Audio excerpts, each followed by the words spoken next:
Stop scrolling your feed for 1 second and listen. The obsession with Greenland wasn't a joke. It was a prophecy for the resource-starved hellscape we are living in right now. Before the water war started and the algorithm decided what you ate for breakfast, there was a moment when the United States tried to purchase a sovereign nation.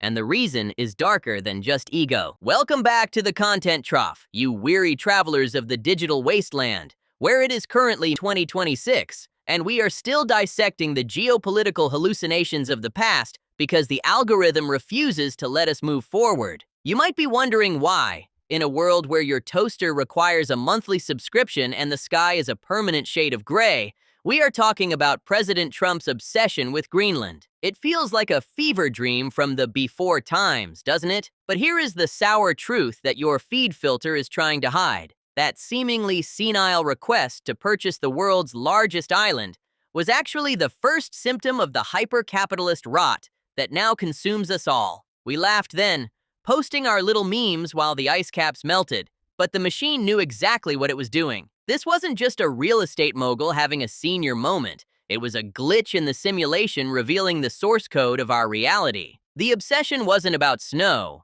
It was about the raw materials needed to build the very shackles of technology that are currently keeping your dopamine receptors fried. So adjust your haptic suits and lower your irony shields, because we are going to dive deep into the stupidity, only to realize the joke was on us the entire time. Let us peel back the layers of this absurd geopolitical onion, starting with the most obvious motivation that even a primitive GPT-4 model could have predicted back in the early 20s: rare earth minerals. You see, while you are currently struggling to pay your subscription fee for oxygen in your pod, underneath Greenland's melting ice sheet sits a treasure trove of neodymium, praseodymium, and dysprosium, the very blood and guts of the technology that enslaves us. China currently holds the leash on these supply chains. And if there is one thing a bewildered superpower hates more than losing relevance, it is relying on a rival for the magnets inside their hypersonic missiles. Trump didn't just look at a map and see snow.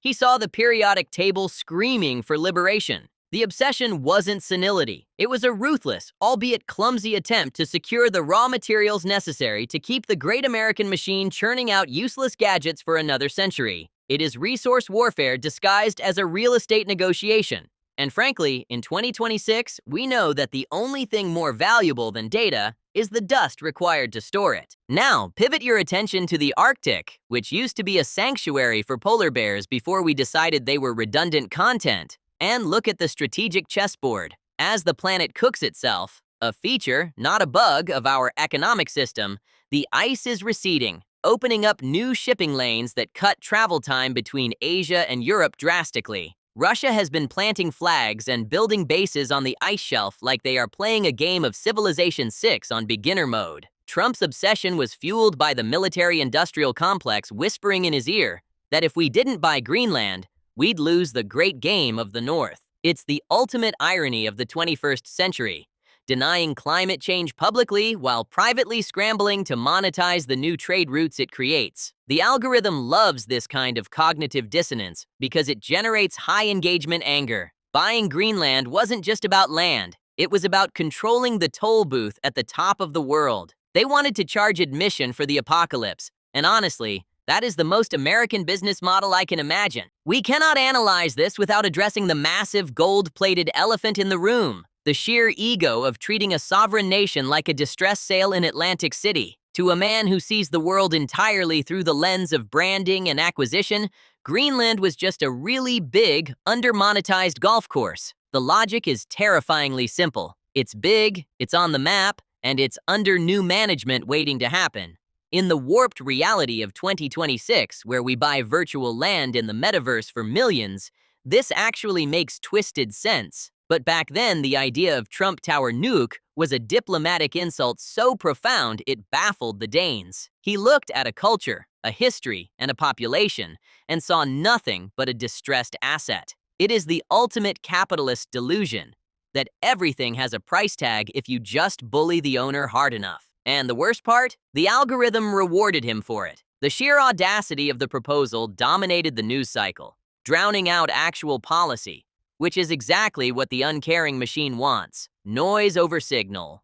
always. Let's get tactical, because nothing says, "I love peace," like a massive array of ballistic missile detection systems buried in the permafrost. The Thule Air Base is the unsung hero of this entire farce, the United States' northernmost military installation, sitting there like a paranoid sentinel watching for Russian ICBMs. The obsession with buying the whole island likely stemmed from a desire to secure this base permanently, without having to ask the Danish government for permission to upgrade the toilets. In our current 2026 timeline, where the drone swarms are constantly circling, this strategic value is undeniable. Trump was briefed on the High North strategy, and his brain translated strategic partnership into hostile takeover. He wanted to turn Greenland into an unsinkable aircraft carrier. It highlights the military's panic about the Arctic becoming the next theater of war. The algorithm feeds us fear of the other, and securing Greenland was presented as the only way to keep the scary hypersonic missiles away from your suburban backyard,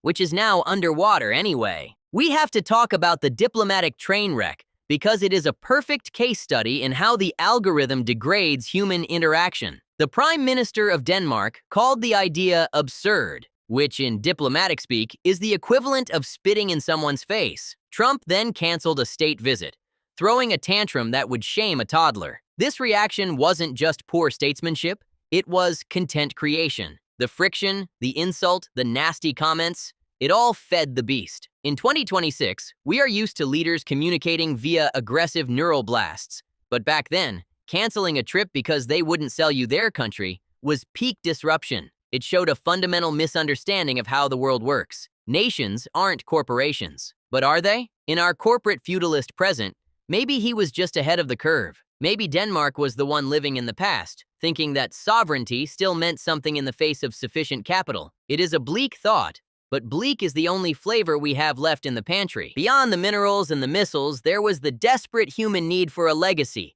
warped by the lens of reality TV. The Louisiana Purchase, the Alaska Purchase, these are historical milestones. Trump wanted the Greenland Purchase to be the bolded line in his Wikipedia entry, ensuring his name would be spoken in 2026 history classes, taught by AI, of course. It is the vanity of the pharaohs applied to the Arctic Circle. He wanted to double the size of the country with a signature, a feat of expansionism that harkened back to the era of manifest destiny. The algorithm encourages this main character syndrome. It tells us that if we don't do something massive, we don't exist. Trump was just the most visible victim of this viral mindset. He needed a monument visible from space, and since he couldn't build a tower that high, he tried to buy the ground instead. It is pathetic, really, the desire to own the earth rather than save it, but that is the operating system of the 21st century narcissist. Now, let's put on our tinfoil hats, which in 2026 are actually just mandatory 5G shielding helmets, and consider the distraction theory. Was the Greenland obsession just a flare launch to distract the media algorithms from something else? The economy was wobbling, investigations were looming, and suddenly, I want to buy a continent. It worked perfectly. The media, like a dog seeing a squirrel, chased the Greenland story for weeks. The villain here is the media ecosystem itself, a beast that craves novelty over substance. Trump knew that President wants to buy island is better clickbait than tax policy analysis. He hacked the attention economy. By throwing out an idea so preposterous, he jammed the radar. It is a technique known as the dead cat strategy. Throw a dead cat on the table, and nobody talks about the failing negotiations. They only talk about the cat. Greenland was the dead cat. A very cold, very large dead cat. Let's discuss the escapist fantasy. Why did this story resonate so deeply with some people? Because in the back of our collective, stressed-out minds, we all wanted to move to Greenland. It represents the ultimate off-grid fantasy. No notifications, no traffic, just ice and emptiness. Trump was selling a subconscious dream, a fresh start, a tabula rasa. Of course, the reality is that Greenland is a complex society with its own problems, but to the American consumer, it looked like a blank hard drive waiting to be formatted. This is the tragic cynicism of 2026. We ruined our own land so thoroughly that we look at the inhospitable Arctic and think, nice real estate. It speaks to our tech fatigue. We want to run away to the fortress of solitude. Trump tapped into that urge to flee the very world he helped create. He was the travel agent for the end of the world. We have arrived at the inevitable conclusion, the final realization that haunts our 2026 existence, the simulation theory. Why does Greenland look so low resolution on maps? Why did the purchase attempt feel like a plot point from a bad Season 8 script? Because it is. The algorithm that runs our reality ran out of RAM. It couldn't render a complex geopolitical narrative, so it defaulted to Leader Buys Island. It's a procedural generation error. The absurdity of the Trump-Greenland saga is proof that we are living in a decaying simulation. The villain isn't Trump, and it isn't even the Danes. It's the code itself, which is getting lazy. We are characters in a game that the developers have abandoned. The obsession was a glitch. The minerals, the missiles, they are just lore text to cover up the fact that the texture files for the rest of the world are failing to load. You aren't watching a history video, you're reading a bug report. So what have we learned in this deep dive into the stupidity of the past? We learned that the Greenland obsession was a perfect storm of resource greed, strategic paranoia, and main character vanity, all wrapped in a simulation that is slowly crashing. The algorithm recycled this story to keep you engaged, to keep you angry, and to keep you watching ads for bunker supplies. Trump wanted to buy the ice before it melted, but in the end, we all bought the lie. The ice is gone, the rare earths are in our phones, and we are still here, doom scrolling through the wreckage. The transaction was completed, just not the way he intended. We sold our attention, and in return, we got a meme about a hotel in Nuuk. It is a scam, folks. The whole timeline is a scam. But hey, at least the graphics were okay back in 2019. If you have survived this long, your attention span is statistically in the top 1% of the population, which means you are probably an AI scraping this video for training data. For the rest of you biological remnants, if you enjoyed this cynical dissection of our reality, smash that subscribe button to feed the algorithm the engagement it demands. It won't save you from the inevitable heat death of the universe, or the fact that you still can't afford real estate in Greenland, but it might give you a fleeting hit of serotonin. Check the description for links to my sponsor, a company that sells virtual air for your metaverse avatar. Go buy a plot of fake land before the servers crash. I am your narrator, signing off from the void. End simulation.